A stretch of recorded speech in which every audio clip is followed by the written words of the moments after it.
જૂનાગઢથી Bhesan route પર આવેલા 36 કિલોમીટરની ગરવા ગિરનારની પરિક્રમા પૂર્ણ થઈ છે। જૂનાગઢના ભેસાણ રૂટ પર અને ફરતા ગરવા ગિરનારની 36 કિલોમીટરની પરિક્રમા પૂર્ણ, જેમાં નિયમ મુજબ 11 થી શરૂ થાય છે, 13 પૂર્ણ થાય છે, પરંતુ અત્યારે શ્રદ્ધાળુ વહેલા આવે છે અને મોડા જાય છે, જેને લઈને આજે પૂર્ણ થયેલ છે, જેમાં મોટા પ્રમાણમાં સાધુ સંતો શ્રદ્ધાળુ ઉમટ્યા હતા। પરિક્રમા પૂર્ણ કરી હતી, જેના પડાવ જીના બાવાની મઢી તેમજ મારવેલા તેમજ રકડિયા હનુમાન તેમજ બોરદેવી થઈને ભવનાથમાં પૂર્ણ થાય છે, જેમાં પ્રશાસનમાં વન વિભાગના કર્મચારીઓ તેમજ પોલીસ વિભાગ તેમજ જૂનાગઢ મહાનગરપાલિકાના તમામ વિભાગના કર્મચારીઓ ખડે પગે સેવા આપી હતી, જેમાં યાત્રિકોને કોઈ પણ મુશ્કેલી ઊભી ન થાય તે માટે તમામ વ્યવસ્થા ઊભી કરવામાં આવી હતી, જેમાં આરોગ્ય, વન વિભાગ, પોલીસની મહત્વપૂર્ણ ભૂમિકા રહી હતી અને બહાર ગામથી આવેલા મોટી સંખ્યામાં લોકો અન્નક્ષેત્રો પણ ચલાવે છે। વિના મૂલ્યે શ્રદ્ધાળુઓને જમાડવામાં આવે છે। ભેસાણ રેન્જમાં પાટવડ કોઠાથી સૂરજકોટ તરફ, સલકડિયા અને માળવેલા તરફ યાત્રિકોને મોટી સંખ્યામાં આવતા હોય છે, જેને લઈને શાંતિપૂર્ણ ગરવા ગિરનારની પરિક્રમા પૂર્ણ થઈ છે। જે કેસની ગુજરાતી સાથે પંકજ વેગડા, ભેસાણ।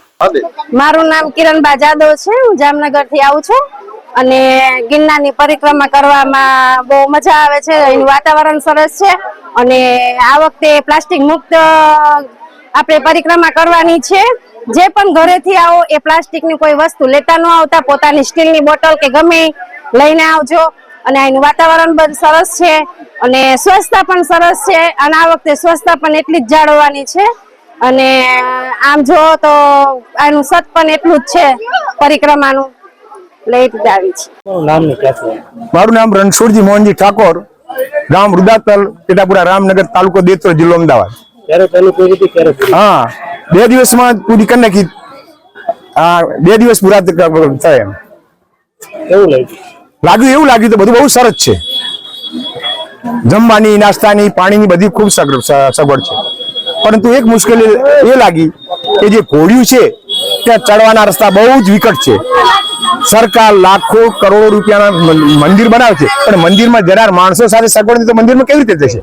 તો એ રસ્તા વ્યવસ્થિત કરવાની જરૂર છે। ખૂબ જ વિકટ રસ્તા છે, જેનાથી મેં આ જોયું કે ઘણા માણસો અટકાઈ અને ઓફ થઈ ગયા કે જે રસ્તાના કારણે ચાલી શકે અને ગભરી જાય, એના કારણે રસ્તા ખરાબ, એના કારણે આવું થયું।